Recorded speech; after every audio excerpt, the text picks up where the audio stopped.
En la sombra de una Roma en expansión, un rey forjó su propio mito, no con legiones invencibles, sino con un arma más sutil y letal, el veneno.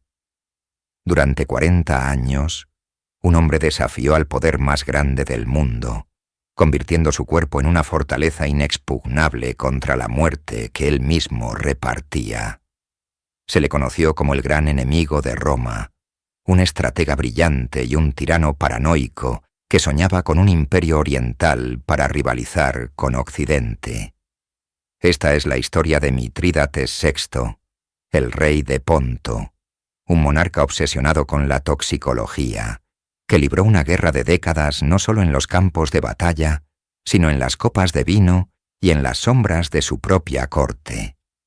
Un hombre tan temido que la leyenda dice que ni siquiera la muerte pactada por su propia mano pudo reclamarlo. Este es el relato del rey Veneno, el hombre que Roma no podía matar. A finales del siglo II, antes de nuestra era, la ciudad de Sinope era una joya engastada en la costa sur del Mar Negro. Sus muelles bullían de actividad, recibiendo barcos cargados con grano de Crimea, maderas de las montañas anatolias y lujos de las rutas comerciales que se extendían hasta Persia y la India. Fundada por colonos griegos, Sinope era la orgullosa capital del reino del Ponto, un lugar donde la filosofía helénica se encontraba con las antiguas tradiciones de Anatolia. Gobernando este próspero reino, se encontraba Mitrídates V Euergetes, un monarca de gran ambición y astucia política. A diferencia de muchos de sus contemporáneos, Mitrídates V no veía a Roma como un enemigo inevitable, sino como un poder con el que se podía negociar. Se declaró amigo y aliado del pueblo romano, una maniobra que le proporcionó seguridad y le permitió expandir su influencia sobre las regiones vecinas de Paflagonia y Capadocia. Era un mecenas de las artes, un rey que buscaba presentar su corte como un faro de la cultura griega en el este. En este mundo de opulencia y diplomacia calculada, alrededor del año 135, nació su heredero. El niño fue llamado Mitrídates, un nombre que resonaba con la herencia persa de su linaje, significando don de Mitra, el dios del sol. Las crónicas posteriores relatarían que su nacimiento fue anunciado por un cometa que ardió en el cielo durante 70 días, un presagio que los adivinos interpretaron como el signo de un destino extraordinario y turbulento. El joven príncipe creció en un palacio que era tanto un centro cultural como un nido de intrigas. Su madre, la reina Laodice VI, era una princesa seleucida, descendiente directa de uno de los generales de Alejandro Magno. Aportó a la corte del Ponto la sofisticación y la implacable política de su propia dinastía. El joven Mitrídates aprendió desde niño que una sonrisa podía ocultar una daga y que las alianzas eran tan cambiantes como las mareas del Mar Negro. El poder de su padre, aunque considerable, no era absoluto. Dependía de la lealtad de una nobleza celosa de sus privilegios y de la benevolencia de una Roma cada vez más expansionista. Cada banquete, cada ceremonia religiosa, cada audiencia con embajadores extranjeros era un acto de equilibrio.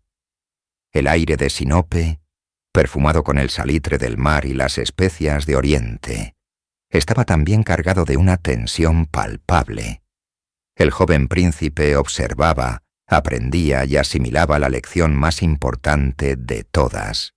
En el Juego de Tronos, la confianza era el lujo más caro, y la supervivencia dependía de anticipar la traición.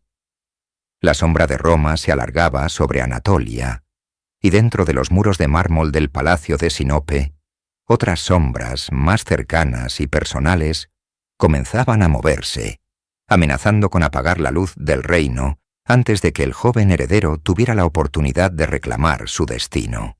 En el año 120 antes de nuestra era, la próspera era de Mitrídates V llegó a un abrupto y siniestro final. Durante un suntuoso banquete en la propia Sinope, el rey se desplomó. Su fallecimiento fue repentino, impactante y para muchos en la corte profundamente sospechoso. Oficialmente no se nombró a ningún culpable, pero los susurros en los pasillos del palacio se convirtieron en un clamor silencioso. Todas las miradas se volvieron hacia una figura: la reina viuda, Laodice VI. Con la desaparición de su esposo, Laodice se movió con una velocidad y una determinación que sorprendieron a la corte. Se declaró regente de sus dos hijos menores, el joven Mitrídates, ahora sexto de su nombre y con apenas 14 años, y su hermano aún más joven, Mitrídates Cresto. El trono del Ponto, que por derecho pertenecía al hijo mayor, se convirtió en un premio controlado por su madre. La vida del joven rey cambió de la noche a la mañana. El palacio, que antes era su hogar, se transformó en una jaula dorada. Laodice mostraba una clara preferencia por su hijo menor, Cresto, viéndolo como un gobernante más maleable y fácil de controlar. Mitrídates, por otro lado, poseía una inteligencia aguda y un espíritu indomable que su madre percibía no como una virtud, sino como una amenaza a su propia autoridad. Se encontró aislado, observado constantemente por los guardias leales a su madre. Cada comida se convirtió en una prueba, cada bebida en una posible sentencia. Comenzó a desarrollar una profunda desconfianza que rayaba en la paranoia, pero era una paranoia nacida de una amenaza muy real. Los intentos de apartarlo del poder y quizás de la vida eran sutiles pero incesantes. Un caballo que se encabritaba inexplicablemente durante una cacería, un plato que le provocaba una extraña enfermedad, un consejero leal a su padre que era discretamente apartado. Mitrídates aprendió a leer las intenciones ocultas en los gestos y las palabras. Se dio cuenta de que su madre no solo quería el poder, sino que estaba dispuesta a todo para conservarlo. Fue en este ambiente de temor constante donde nació su legendaria obsesión. No era una fascinación por el poder destructivo de las sustancias, sino una búsqueda desesperada de protección. Empezó a estudiar en secreto los textos de los médicos y herbolarios de la corte, aprendiendo sobre antídotos y las propiedades de diversas plantas y minerales. Era su única defensa en un mundo donde la mano que le ofrecía una copa de vino podía ser la misma que buscaba su final. La tensión en el palacio se hizo insostenible. Mitrídates comprendió que permanecer en Sinope era aceptar un juego en el que no podía ganar. Su madre y su hermano representaban un peligro mortal. Para sobrevivir y algún día reclamar lo que era suyo, debía tomar una decisión drástica. Tenía que desaparecer, huir de la opulencia y la intriga, y buscar la fuerza no en la corona, sino en la naturaleza salvaje. Bajo el manto de la noche, el joven Mitrídates se deslizó fuera de los muros del palacio de Sinope. Dejó atrás el trono, los lujos y las conspiraciones mortales de su madre. Se adentró en las vastas y escarpadas tierras del interior de Anatolia, intercambiando sus ropas de seda por el cuero y la piel de un fugitivo. Su exilio autoimpuesto no fue un período de espera, sino de una intensa y brutal transformación. El príncipe, acostumbrado a los sirvientes y a las comodidades, tuvo que aprender a sobrevivir por sus propios medios. Los bosques densos y las altas montañas del Ponto se convirtieron en su aula y su campo de entrenamiento. Se convirtió en un cazador experto, capaz de rastrear presas durante días. Soportó inviernos helados y veranos abrasadores, forjando una resistencia física y una fortaleza mental que ningún tutor de palacio podría haberle enseñado. Su cuerpo se endureció y su espíritu se afiló con cada desafío. Pero no vivió en completo aislamiento. Durante sus años en el exilio, que se cree duraron unos 7 años, Mitrídates viajó extensamente por su futuro reino y más allá. Se mezcló con la gente común, con los soldados de las guarniciones fronterizas y con los jefes de las tribus anatolias. Poseedor de un don extraordinario para los idiomas, aprendió a comunicarse con ellos en sus propias lenguas, escuchando sus historias, comprendiendo sus lealtades y sus quejas. Forjó lazos no a través de decretos reales, sino a través del respeto mutuo y la camaradería. Estos hombres, impresionados por su carisma, su fuerza y su linaje, se convertirían en el núcleo de su futuro ejército y en sus más fieles seguidores. Paralelamente a su formación como guerrero y líder, continuó con la obsesión nacida en el palacio. Buscó a los hombres y mujeres más sabios de las montañas, chamanes, herbolarios y sanadores que poseían un conocimiento ancestral de las propiedades de la flora y la fauna. Con ellos, profundizó su estudio de la farmacología. No solo aprendía sobre antídotos, experimentaba con su propio cuerpo, ingiriendo sistemáticamente pequeñas cantidades de diversas sustancias para construir una inmunidad legendaria. Este conocimiento se convirtió en parte de su aura, una prueba de su dominio sobre los secretos de la naturaleza. Finalmente, alrededor del año 113 antes de nuestra era, la noticia de su regreso se extendió como un reguero de pólvora. El hombre que volvió a Sinope ya no era el muchacho asustado que había huido. Era un líder imponente, un guerrero consumado de 20 y pocos años, con una reputación casi mítica y seguido por un ejército de hombres leales. Entró en la capital no como un fugitivo que pedía clemencia, sino como el rey legítimo que venía a reclamar su herencia. El pueblo y gran parte del ejército, cansados del gobierno de Laodice, lo aclamaron. La confrontación final con su madre y su hermano Cresto era inminente. El exilio había terminado. La forja del rey estaba completa. Una vez asegurado en el trono del Ponto, tras haber neutralizado las amenazas de su propia familia, Mitrídates se convirtió en el amo absoluto de su reino. Sin embargo, los fantasmas de su adolescencia, el miedo constante a una copa o un plato fatales, no se desvanecieron. En cambio, esa paranoia juvenil se canalizó en una de las búsquedas científicas más extraordinarias y obsesivas del mundo antiguo: la creación de un antídoto universal. Mitrídates transformó una parte de su palacio en un laboratorio de farmacología sin precedentes. Convocó a los mejores expertos de todo el mundo conocido. Médicos de la escuela hipocrática de Grecia, eruditos de las bibliotecas de Pérgamo y Alejandría, sacerdotes herbolarios de Egipto y magos persas versados en los secretos de los minerales. Su objetivo era ambicioso hasta el punto de la audacia: desarrollar una fórmula que pudiera contrarrestar cualquier sustancia nociva conocida por el hombre. La pieza central de su investigación era él mismo. Instituyó un riguroso ritual diario que se convertiría en leyenda. Cada mañana ingería dosis minúsculas y cuidadosamente medidas de una amplia variedad de compuestos.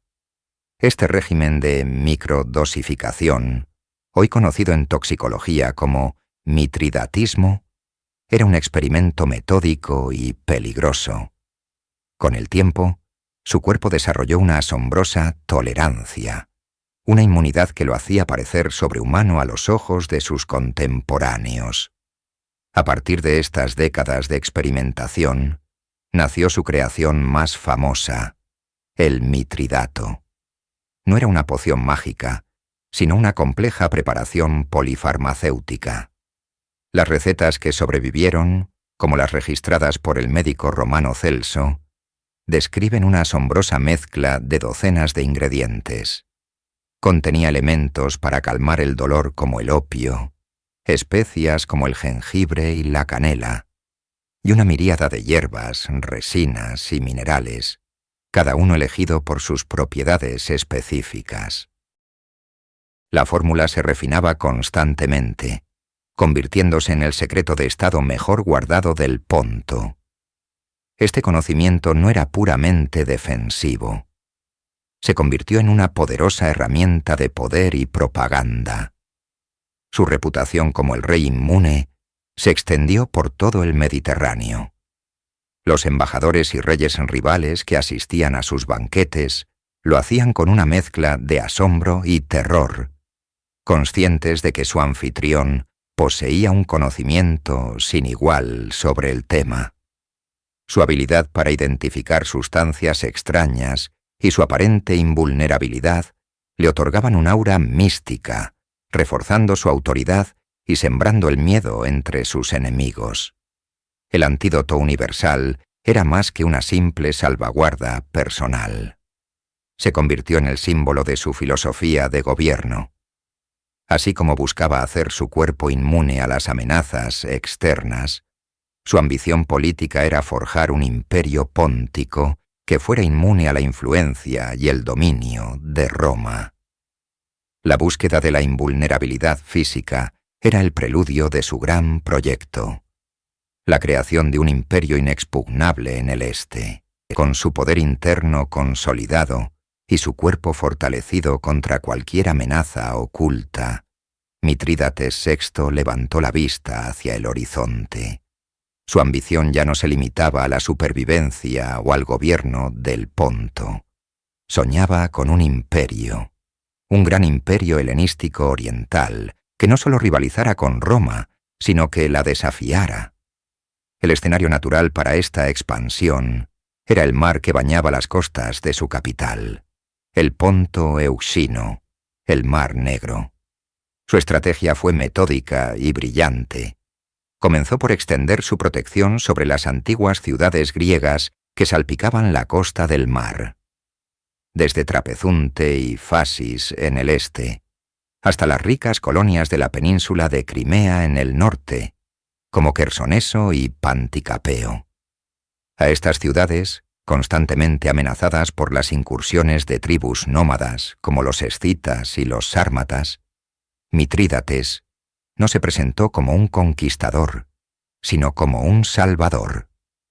Se erigió en el campeón del helenismo, el protector de la civilización griega contra la barbarie. Su ejército, reorganizado y entrenado siguiendo el modelo de las falanges macedonias de Alejandro Magno, demostró ser una fuerza imparable. Derrotó a los ejércitos escitas y aseguró las fronteras, ganándose la gratitud y la lealtad de las ciudades costeras, que lo acogieron como su soberano. Pero Mitrídates era tan hábil en la diplomacia como en el campo de batalla. Forjó una red de alianzas estratégicas que fortalecieron su posición. La más importante fue su pacto con el poderoso rey de Armenia, Tigranes el Grande, a quien entregó a su hija Cleopatra en matrimonio. Esta alianza creó un formidable bloque de poder en el este de Anatolia, un contrapeso directo a la influencia romana. Su mayor triunfo en esta etapa fue la anexión pacífica del reino del Bósforo, en Crimea. El anciano rey de la región, incapaz de contener las amenazas de los escitas, legó su reino a Mitrídates a cambio de protección. Este movimiento le dio el control total de las vastas llanuras productoras de grano del norte del Mar Negro, una fuente inagotable de riqueza y alimentos para su creciente imperio y su ejército. Con estos recursos, financió la construcción de una poderosa flota de guerra que patrullaba las aguas y aseguraba las rutas comerciales. En menos de una década, Mitrídates había transformado el Mar Negro en un lago póntico. Era el amo indiscutible de la región.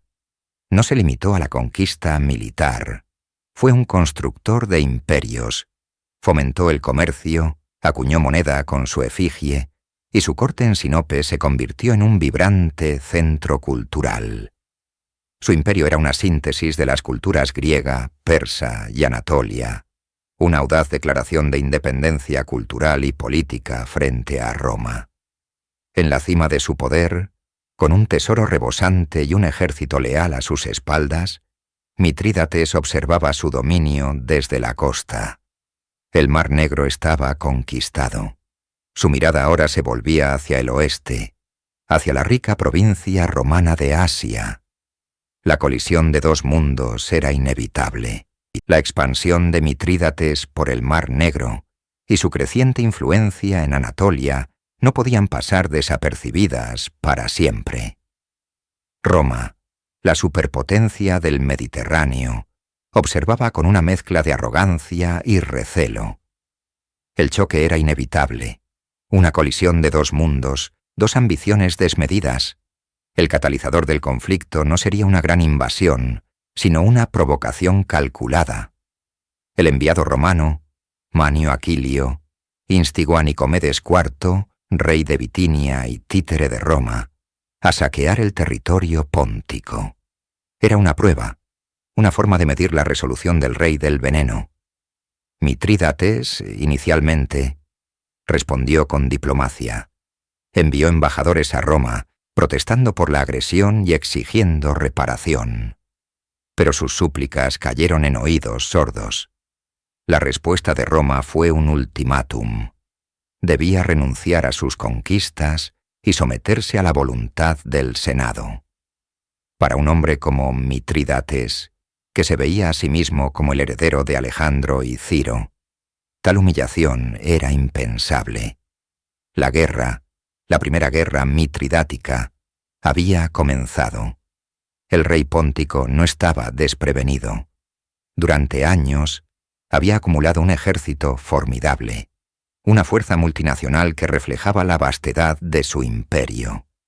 Escitas de las estepas, hoplitas griegos, montañeses de Armenia y sus leales súbditos de Anatolia marchaban bajo su estandarte.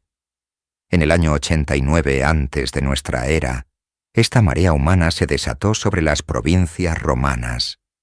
Las fuerzas romanas en Asia, dispersas y mal dirigidas, fueron aplastadas. Los generales de Mitrídates, Arquelao y Neoptólemo demostraron una habilidad táctica superior, aniquilando a los ejércitos de Nicomedes y a las legiones de Aquilio en una serie de batallas relámpago. El propio Manio Aquilio, el arquitecto de la guerra, fue capturado mientras intentaba huir. Su final se convertiría en una leyenda oscura, un acto de propaganda brutalmente eficaz. Mitrídates, conociendo la reputación de Roma por su avaricia, le dio a la República el oro que tanto anhelaba. El destino de Aquilio fue un mensaje claro y terrible. El poder de Roma en Asia tenía un precio, y Mitrídates estaba dispuesto a cobrárselo. Con esta victoria, una ola de euforia recorrió Asia Menor. Las ciudades griegas, oprimidas por los recaudadores de impuestos romanos, abrieron sus puertas y aclamaron a Mitrídates como un libertador, un nuevo Dionisio que había venido a liberarlos del yugo occidental. Parecía invencible, el campeón del Este contra la tiranía del Oeste. Pero en Roma, el estupor inicial se transformaba rápidamente en una furia helada. Habían subestimado al rey de Ponto. Ahora el conflicto ya no era una simple disputa fronteriza. Era una lucha por la supervivencia de su dominio oriental. El titán del Este había desafiado a la República, y la República no perdonaba. En la cima de su poder, Mitrídates controlaba casi toda Asia Menor. Su avance había sido meteórico, y las ciudades griegas lo recibían con los brazos abiertos, viendo en él la promesa de una nueva era de libertad y prosperidad. Pero el rey sabía que esta lealtad era frágil.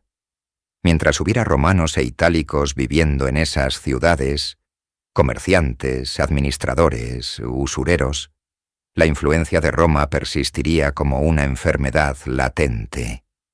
Para asegurar su dominio y hacer que la ruptura con Roma fuera irreversible, concibió un plan de una audacia y una escala aterradoras. En secreto, envió mensajeros a todos los gobernadores y magistrados de las ciudades bajo su control. Llevaban un decreto real, sellado, y con instrucciones estrictas de no ser abierto hasta una fecha específica y coordinada. La logística de la operación fue una obra maestra de sigilo y organización. Nadie sospechaba la tormenta que estaba a punto de desatarse. En el año 88 antes de nuestra era, llegó el día señalado. En toda Asia Menor, desde Éfeso hasta Pérgamo, se rompieron los sellos y se leyeron las órdenes del rey. El decreto era simple y directo. Todos los residentes romanos e itálicos, sin importar su edad o género, debían ser eliminados. A quienes ejecutaran las órdenes se les prometía una parte de las propiedades de las víctimas. A quienes los protegieran se les amenazaba con el mismo destino. Lo que siguió fue un estallido de violencia coordinada que sacudió los cimientos del mundo antiguo. En un solo día, decenas de miles de vidas fueron extinguidas. Familias que habían vivido en Asia durante generaciones desaparecieron. Los templos, tradicionalmente lugares de asilo, no ofrecieron refugio. Este acto, conocido como las vísperas asiáticas, no fue simplemente una masacre, fue un acto político calculado. Al involucrar a la población local en el suceso, Mitrídates los hacía cómplices. La sangre derramada era un abismo que no podía cruzarse, una declaración de que no había vuelta atrás. Asia se había unido a su causa, no solo por lealtad, sino por un pacto de culpa compartida. La noticia llegó a Roma como un trueno. El dolor y la indignación se apoderaron de la ciudad. Ya no se trataba de una guerra por el territorio o la influencia. Se había convertido en una cuestión de honor y venganza. El nombre de Mitrídates se convirtió en sinónimo de barbarie. El hombre que había sido un simple rey rival era ahora el enemigo público número 1 de la República.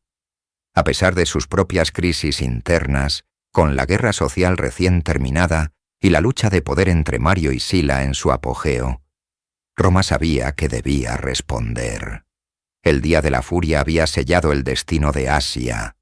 Una tormenta de acero romano se preparaba para cruzar el mar, y no buscaría la rendición, sino la aniquilación. La respuesta de Roma al desafío de Mitrídates llegó en la forma de un hombre, Lucio Cornelio Sila. No era un político ordinario, era una fuerza de la naturaleza, un general brillante, ambicioso y de una crueldad legendaria. En medio de la agitación política de Roma, Sila aseguró el mando de la guerra contra el Ponto, llegando incluso a marchar con sus legiones sobre la propia Roma para aplastar a sus rivales, un acto sin precedentes que demostraba su férrea determinación. Mientras Sila consolidaba su poder, el general de Mitrídates, Arquelao, había cruzado el Egeo. Con una flota poderosa y un ejército considerable, se apoderó de Atenas y gran parte de Grecia, donde muchos lo recibieron como un liberador del yugo romano. La ambición de Mitrídates ahora se extendía hasta el corazón del mundo helénico. Pero la tormenta romana estaba a punto de tocar tierra. En el 87 antes de nuestra era, Sila desembarcó en Grecia con 5 legiones veteranas. Su campaña fue un modelo de eficiencia implacable. Su primer objetivo fue Atenas, el centro simbólico de la revuelta griega. El asedio de la ciudad fue largo y arduo. Sila, sin reparos, saqueó los tesoros de los templos más sagrados de Grecia, como Delfos y Olimpia, para financiar su esfuerzo de guerra, declarando que los dioses mismos debían contribuir a la victoria de Roma. Tras meses de asedio, sus legionarios abrieron una brecha en las murallas. La caída de Atenas fue un presagio de lo que vendría. Sila se dirigió entonces a enfrentar al ejército principal de Arquelao. En la llanura de Queronea, el mismo lugar donde Filipo de Macedonia había aplastado a los griegos siglos antes, la disciplina romana se enfrentó a la superioridad numérica póntica. Sila, superado en número casi 3-1, utilizó el terreno y la disciplina de hierro de sus legionarios para lograr una victoria asombrosa. El ejército de Arquelao fue destrozado. Mitrídates envió refuerzos, un nuevo y masivo ejército para unirse a los restos de las fuerzas de Arquelao. El enfrentamiento final en Grecia tuvo lugar en Orcómeno. Una vez más, el genio táctico de Sila brilló. Cuando sus líneas comenzaron a flaquear, se dice que el propio Sila agarró un estandarte y se lanzó a la carga, inspirando a sus hombres a un último y desesperado esfuerzo. La victoria fue total y definitiva. El sueño de Mitrídates de un imperio europeo se había desvanecido en los campos de batalla de Grecia. Había perdido sus mejores ejércitos y su general más capaz estaba en retirada.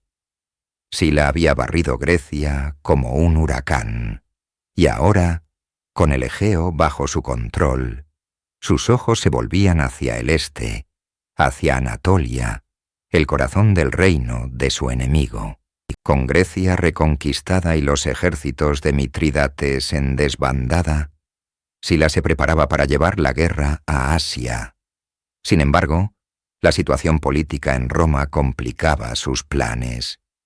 Mientras él luchaba en el este, sus enemigos, los seguidores de Mario, habían tomado el control de la capital.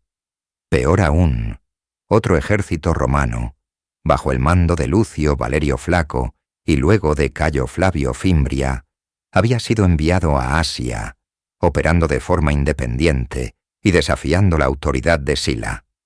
Este caos interno romano le dio a Mitrídates un respiro inesperado.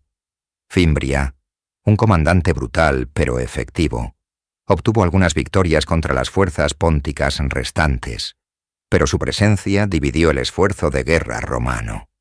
Sila, por su parte, tenía una prioridad mayor: regresar a Roma para reclamar su poder. Necesitaba poner fin a la guerra con Mitrídates, y rápido. En el año 85 antes de nuestra era, los dos grandes adversarios se encontraron cara a cara en Dárdano, en la costa de Anatolia. La reunión fue tensa. Mitrídates, el rey orgulloso, ahora era un suplicante. Sila, el vencedor, estaba ansioso por cerrar un acuerdo. Las condiciones de Sila fueron duras, pero no aniquiladoras. Mitrídates debía renunciar a todas sus conquistas en Asia, entregar su flota de guerra, liberar a todos los prisioneros romanos y pagar una indemnización de 2000 talentos de plata.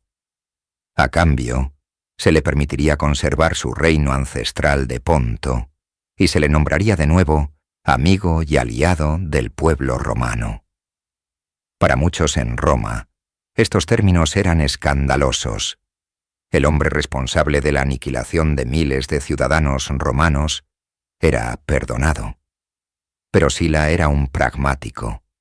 Sabía que una guerra prolongada para destruir completamente a Mitrídates le daría tiempo a sus enemigos en Roma para consolidar su poder. Una paz rápida, aunque imperfecta, servía a sus intereses. Mitrídates aceptó. No tenía otra opción. Pero la humillación ardía en su interior. Tras firmar el tratado, Sila se volvió para lidiar con Fimbria, cuyo ejército, al ver al legendario general, desertó en masa. Acorralado, Fimbria se quitó la vida. Con el este pacificado, Sila impuso un castigo aplastante a las provincias asiáticas que habían apoyado a Mitrídates, una multa colosal que las sumió en la deuda durante décadas. La paz había llegado, pero era una paz frágil, construida sobre la conveniencia política y el resentimiento reprimido. Sila regresó a Roma como un conquistador, pero dejó atrás a un enemigo que no había sido vencido, solo contenido. Mitrídates comenzó inmediatamente a reconstruir su poder, sabiendo que el Tratado de Dárdano no era el final de la historia, sino simplemente el final de un capítulo. La paz firmada en Dárdano era una tregua dictada por la necesidad, no por un deseo genuino de reconciliación. En Roma, Sila estaba ocupado purgando a sus enemigos en una sangrienta guerra civil. En Ponto, Mitrídates lamía sus heridas y planeaba metódicamente su regreso. No tuvo que esperar mucho para que Roma le diera una excusa. El nuevo gobernador romano de la provincia de Asia, Lucio Licinio Murena, era un hombre ambicioso.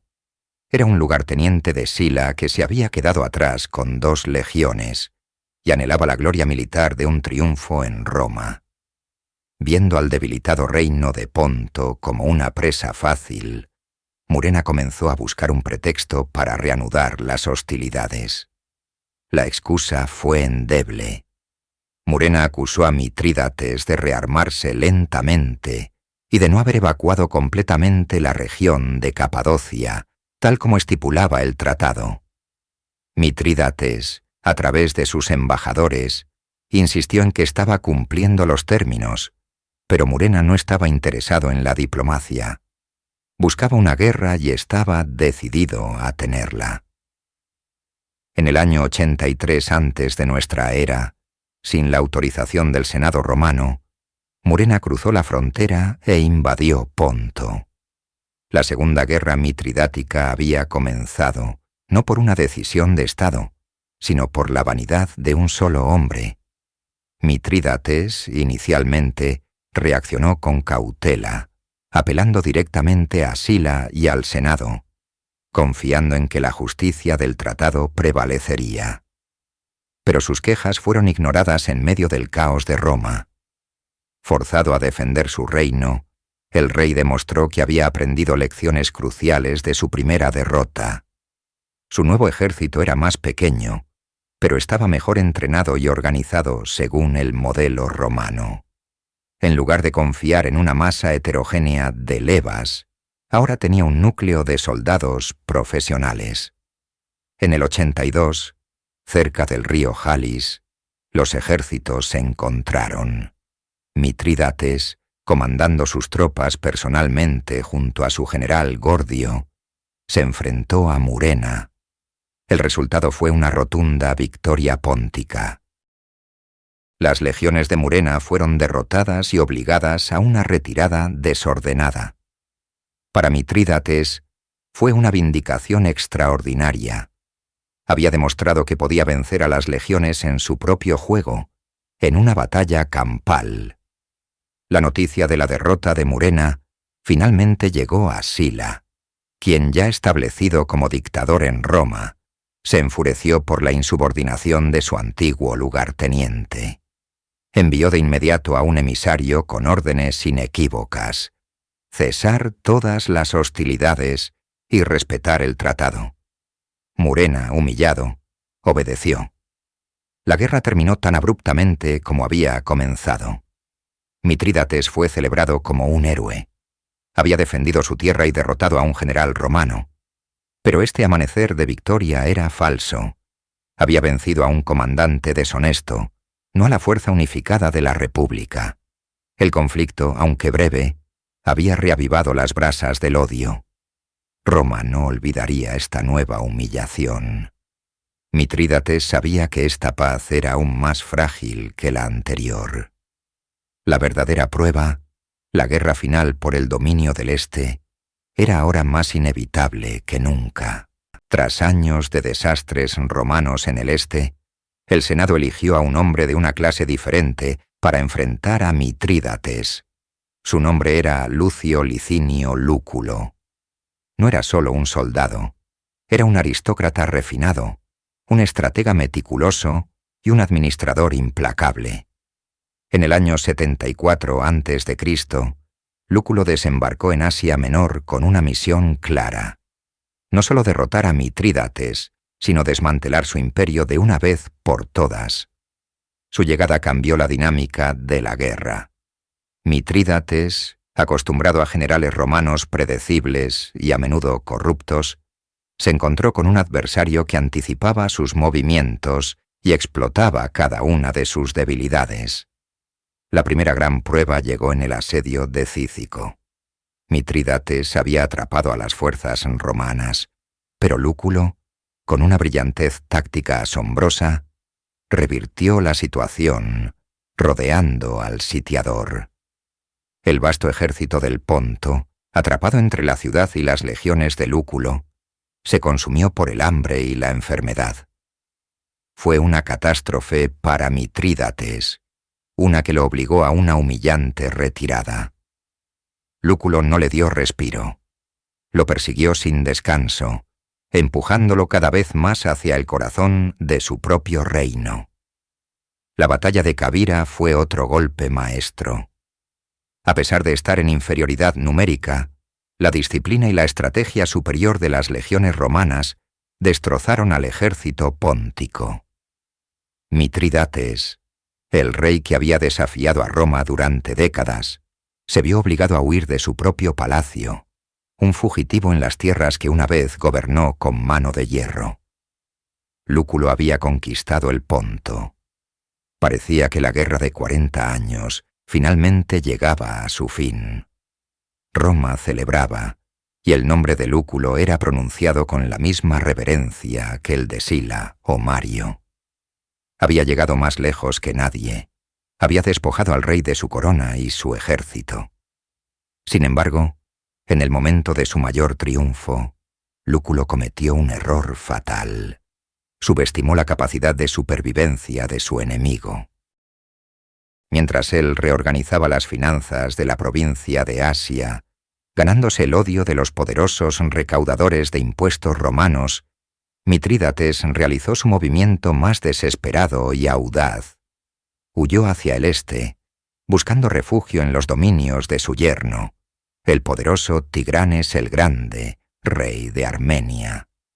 La guerra no había terminado, simplemente había cambiado de escenario, creciendo en escala y peligro. Lúculo había ganado batallas, pero Mitrídates aún no había perdido la guerra, y ahora había arrastrado a Roma a un conflicto con un imperio aún mayor. La resistencia de Mitrídates no se forjaba únicamente en el campo de batalla. Su arma más potente, y quizás la más duradera, era una sofisticada maquinaria de propaganda que operaba a lo largo y ancho del mundo helenístico. Mucho antes de que los emperadores romanos perfeccionaran el arte de la imagen pública, el rey del Ponto ya era un maestro en la guerra de las narrativas. Comprendió que para desafiar a Roma no bastaba con ejércitos. Necesitaba ganar los corazones y las mentes de los pueblos oprimidos por la República.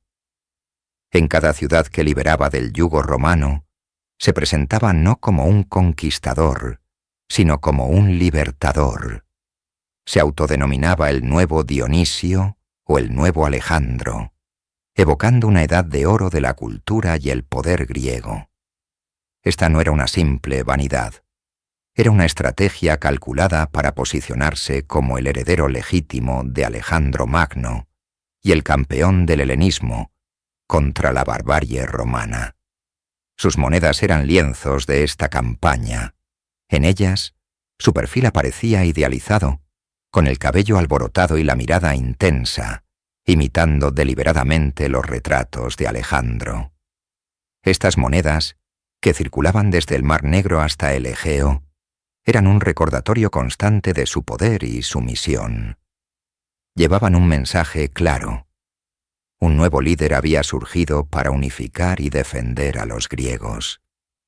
Mientras tanto, sus agentes difundían historias sobre la avaricia y la crueldad de los gobernadores y publicanos romanos. Exageraba cada injusticia, cada impuesto abusivo, transformando los agravios locales en una causa panhelénica. Presentaba a Roma como una república voraz, una entidad parásita que solo buscaba saquear las antiguas y ricas culturas de Oriente. Él, en cambio, era el protector de la civilización, el guardián de la verdadera libertad. Esta narrativa era increíblemente efectiva. Le aseguró la lealtad de muchas ciudades griegas, que lo recibieron con los brazos abiertos, y le permitió reclutar soldados de diversas naciones que compartían su aversión por Roma. Incluso cuando sus ejércitos sufrían derrotas, su leyenda como el rey vengador persistía. Era el hombre que se atrevía a decir no a Roma, el único monarca que había luchado contra la República y había sobrevivido para contarlo. Su imperio físico podía expandirse y contraerse, pero su imperio de ideas, su imagen como el gran antagonista de Roma, se estaba grabando a fuego en la conciencia del mundo antiguo. Esta reputación era un arma que Lúculo no podía confiscar y que Pompeyo no podría destruir con sus legiones. Derrotado pero no vencido, Mitrídates demostró que su genio no residía solo en la táctica militar o la propaganda, sino también en la gran estrategia diplomática. Desde su refugio en Armenia, en la corte de su yerno Tigranes el Grande, el rey del Ponto, comenzó a tejer una red de alianzas que amenazaba con estrangular a la República Romana desde múltiples frentes. Su visión iba más allá de Asia Menor. Buscaba crear una coalición global de enemigos de Roma. Su primer y más importante aliado fue el propio Tigranes. El rey de Armenia había construido un vasto imperio que se extendía desde el Caspio hasta el Mediterráneo. Era conocido como el Rey de Reyes, y su poder rivalizaba con el de Roma. Al acoger a Mitrídates, Tigranes no solo cumplía con un deber familiar, sino que lanzaba un desafío directo al Senado. La guerra de Lúculo contra el Ponto se transformaba ahora en una guerra contra el poder combinado del Ponto y Armenia, una perspectiva que alarmó profundamente a Roma. Pero la audacia de Mitrídates no conocía límites. Su mirada se extendió mucho más allá de Oriente, hasta el otro extremo del Mediterráneo, a Hispania. Allí, un brillante general romano renegado, Quinto Sertorio, lideraba una formidable rebelión contra el régimen de Sila en Roma. Sertorio había creado una especie de Roma en el exilio, con su propio senado y un ejército leal. Mitrídates vio en él a un alma gemela, un enemigo implacable de sus enemigos. A través de emisarios que cruzaron el mar en un viaje peligroso y secreto, Mitrídates propuso una alianza formal a Sertorio. Era un pacto sin precedentes, el mayor enemigo de Roma en el este uniendo fuerzas con su mayor enemigo en el oeste. El rey del Ponto ofreció a Sertorio barcos y dinero para continuar su lucha en Hispania. A cambio, Sertorio, actuando como un cónsul legítimo, reconoció formalmente el dominio de Mitrídates sobre los territorios que había conquistado en Asia. Para el Senado romano, esta noticia fue una pesadilla hecha realidad. La República se enfrentaba a la aterradora posibilidad de una guerra en dos frentes, coordinada por dos de los líderes militares más capaces de su tiempo. Era una amenaza existencial. La alianza demostraba que Mitrídates no era un simple rey bárbaro, era un estadista de talla mundial, capaz de pensar y actuar a una escala geopolítica que pocos podían igualar. Había convertido su guerra personal en un conflicto global, obligando a Roma a luchar por su supervivencia en dos mares a la vez. En la mente romana, Mitrídates era más que un rey o un general. Era una figura casi sobrenatural, un maestro de las artes oscuras. Y en el centro de esta leyenda se encontraba su notoria obsesión con los venenos.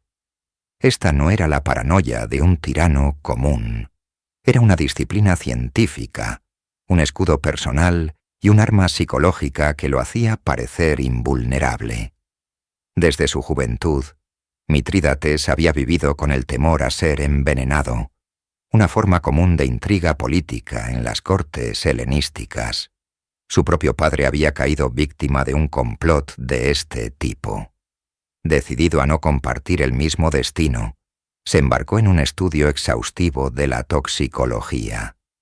Reunió a los más grandes médicos, botánicos y chamanes de todo su vasto reino, desde Grecia hasta Persia. Su palacio se convirtió en un laboratorio sin igual, donde se experimentaba con todo tipo de sustancias extraídas de plantas, animales y minerales. El objetivo final de esta investigación era la creación del Mitrídates, un antídoto universal. La leyenda cuenta que el rey consumía diariamente una pequeña y cuidadosamente calibrada mezcla de docenas de venenos. La idea era acostumbrar gradualmente su cuerpo a estas toxinas, construyendo una inmunidad que lo protegería de cualquier intento de asesinato. Este régimen diario se convirtió en un ritual, una parte fundamental de su identidad como el rey que había conquistado la propia muerte. Esta reputación se extendió por todo el mundo conocido. Se decía que ningún veneno podía afectarle, que era inmune a las armas secretas de sus enemigos. Esta creencia le otorgaba un aura de invencibilidad. Sus seguidores lo veían como un ser bendecido por los dioses, mientras que sus enemigos romanos lo consideraban un hechicero que traficaba con fuerzas prohibidas. Su conocimiento no era puramente defensivo. También utilizaba venenos como un arma de guerra. Sus agentes eran expertos en el arte del asesinato silencioso, y se rumoreaba que las puntas de las flechas de sus arqueros estaban impregnadas con potentes toxinas. La fortaleza de Mitrídates no estaba hecha solo de piedra y mortero. Estaba construida sobre un profundo conocimiento del mundo natural y sus secretos más peligrosos. Era una defensa invisible que lo rodeaba constantemente. Mientras los generales romanos planificaban sus batallas con espadas y catapultas, Mitrídates libraba otra guerra en el plano de la bioquímica y la psicología. Una guerra en la que él era el maestro indiscutible y que lo hacía parecer, para una Roma supersticiosa, un adversario verdaderamente inmortal. La campaña de Lúculo, a pesar de sus brillantes victorias iniciales, se había estancado. Sus legiones, agotadas por años de marchas interminables y frustradas por la falta de botín, se amotinaron. En Roma, sus enemigos políticos aprovecharon la oportunidad para socavar su autoridad. Mitrídates, el eterno superviviente, resurgió de las cenizas, recuperando gran parte de su reino. La guerra que Lúculo creía haber ganado había vuelto a empezar. Desesperado, el Senado romano se dio cuenta de que necesitaba una solución definitiva. Necesitaba un general con un poder y un prestigio inigualables, y en ese momento solo había un hombre que encajaba en esa descripción: Cneo Pompeyo, apodado Magno, el Grande. Pompeyo era la superestrella de la política romana. Había acabado con la rebelión de Sertorio en Hispania, y había aniquilado a los piratas que asolaban el Mediterráneo en una campaña relámpago. Era inmensamente popular, rico y, sobre todo, eficaz. En el año 66 a.C., a través de una ley especial, la Lex Manilia, se le concedió a Pompeyo un imperium extraordinario, un mando supremo sobre todas las fuerzas romanas en el este. Se le dieron recursos ilimitados y una autoridad que eclipsaba a la de cualquier general anterior. Su misión era simple: encontrar a Mitrídates y poner fin a su reinado de una vez por todas. La llegada de Pompeyo al este fue como la de un dios de la guerra. A diferencia de Lúculo, que era un aristócrata a menudo distante, Pompeyo era un maestro de la logística y la diplomacia. Antes de mover un solo soldado, pasó meses asegurando alianzas, cortando las rutas de suministro de Mitrídates y aislando a su adversario. Negoció con los partos, los antiguos enemigos de Armenia, para asegurarse de que Tigranes no pudiera acudir en ayuda de su suegro. Sistemáticamente, Pompeyo cerró todas las vías de escape. Cuando finalmente marchó contra Mitrídates, no lo hizo de forma impulsiva.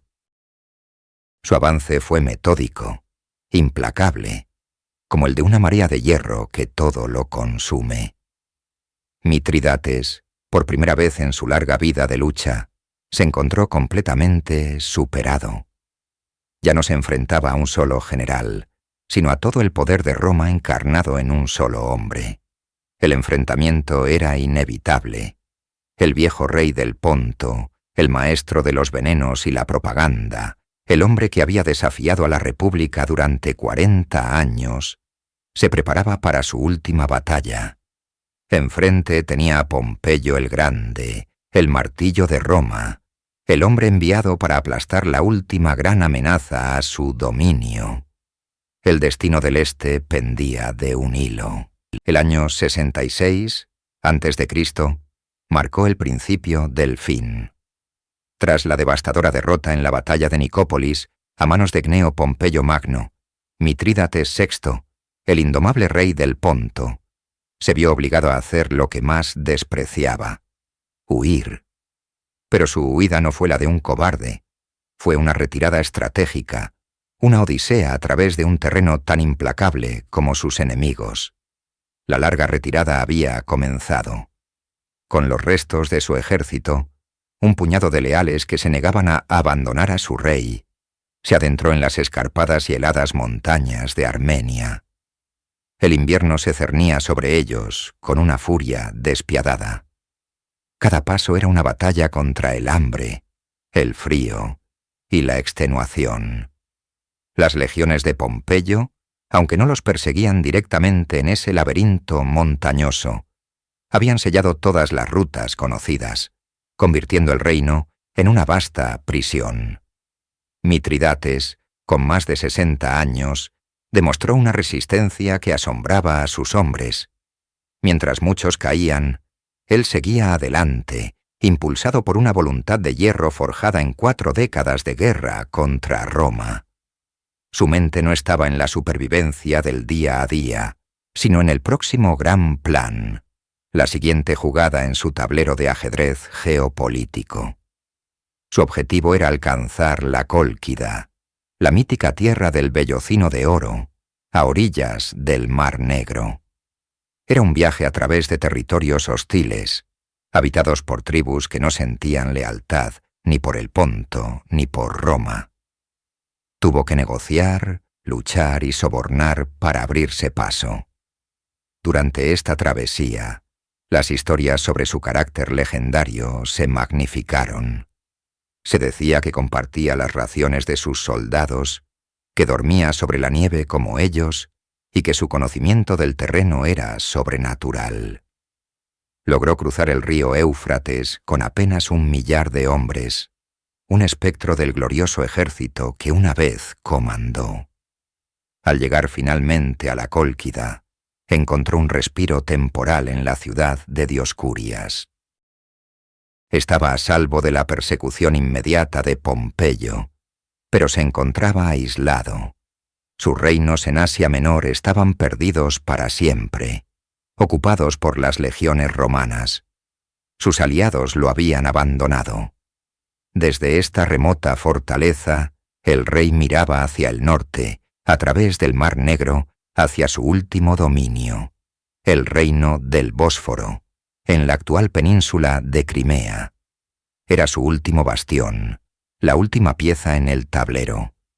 La retirada había sido un éxito en términos de supervivencia, pero el precio fue inmenso. Había escapado de la jaula romana, pero ahora se encontraba en un exilio dorado, lejos del corazón de su poder. La pregunta que flotaba en el aire gélido del Mar Negro no era si Mitrídates volvería a luchar, sino cómo. El león estaba herido y acorralado. pero su rugido aún no se había extinguido. En el año 63 a.C., desde su corte en Panticapea, la capital del reino del Bósforo, un Mitrídates envejecido pero no doblegado, concibió su plan más audaz y desesperado. Su espíritu seguía ardiendo con el fuego de la venganza contra Roma. Observando los mapas que se extendían ante él, trazó una ruta que heló la sangre de sus consejeros. Su intención era marchar hacia el norte, reunir un inmenso ejército de tribus escitas y sármatas, cruzar el Danubio y luego descender sobre Italia a través de los Alpes, emulando la legendaria hazaña de Aníbal.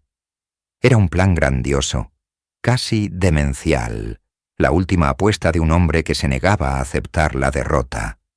Sin embargo, el ambiente en su propio reino era muy diferente al de su indomable corazón. Sus soldados estaban agotados tras décadas de guerra incesante.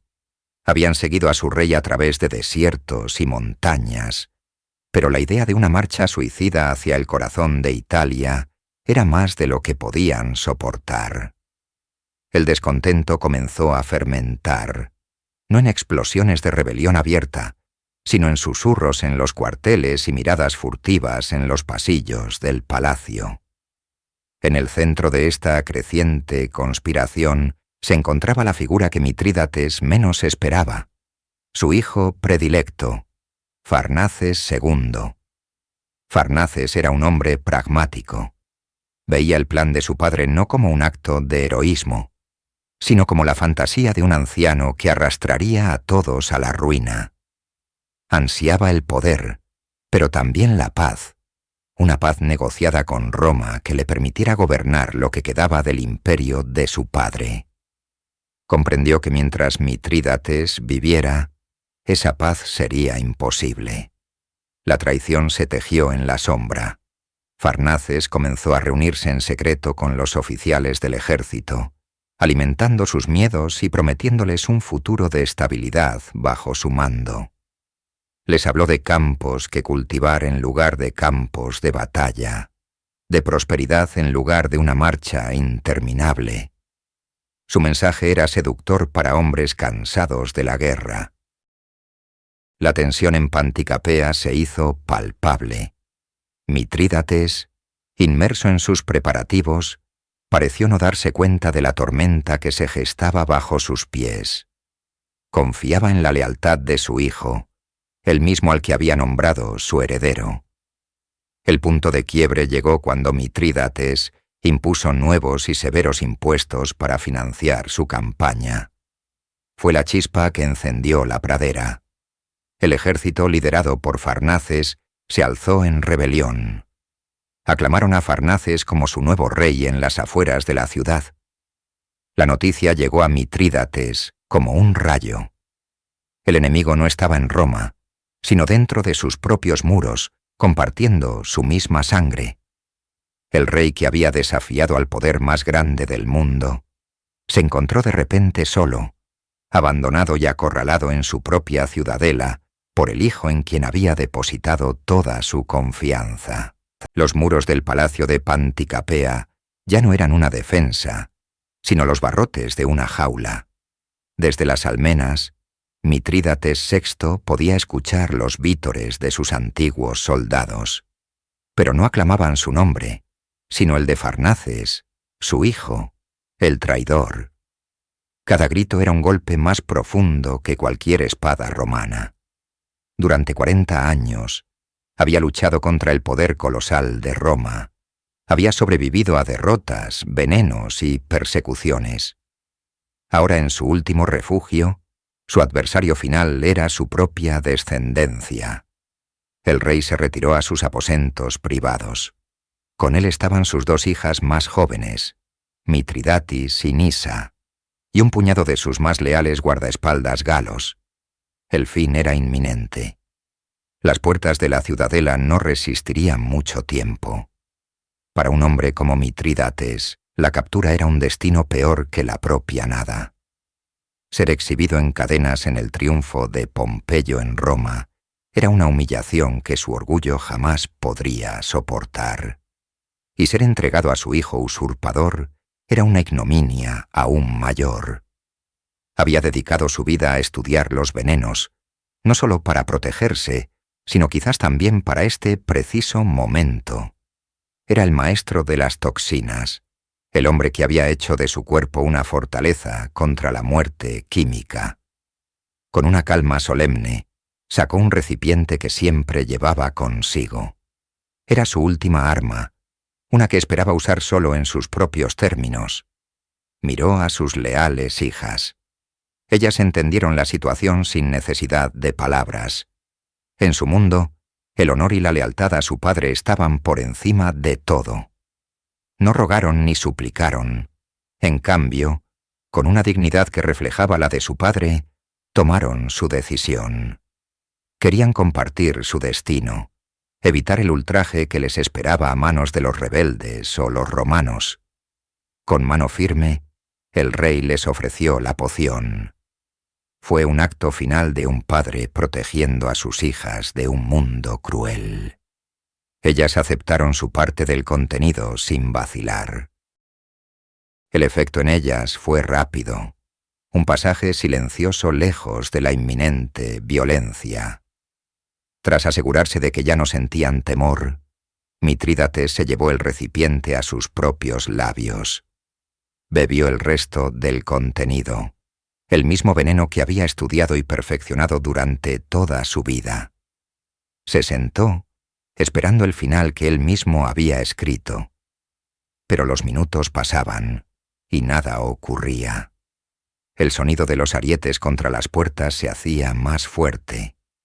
El rey, que había dominado los secretos de la muerte, descubrió con horror que su propio cuerpo se negaba a obedecer su última voluntad. La ironía fue la última invitada al banquete final de Mitrídates. El veneno, su compañero de toda la vida, su escudo y su supuesta espada final, le falló. Décadas de ingerir pequeñas dosis de arsénico y otros antídotos para inmunizarse contra los intentos de asesinato habían convertido su cuerpo en una fortaleza impenetrable. El rey del veneno no podía perecer por su propia mano. El pánico no se apoderó de él, sino una fría y amarga desesperación.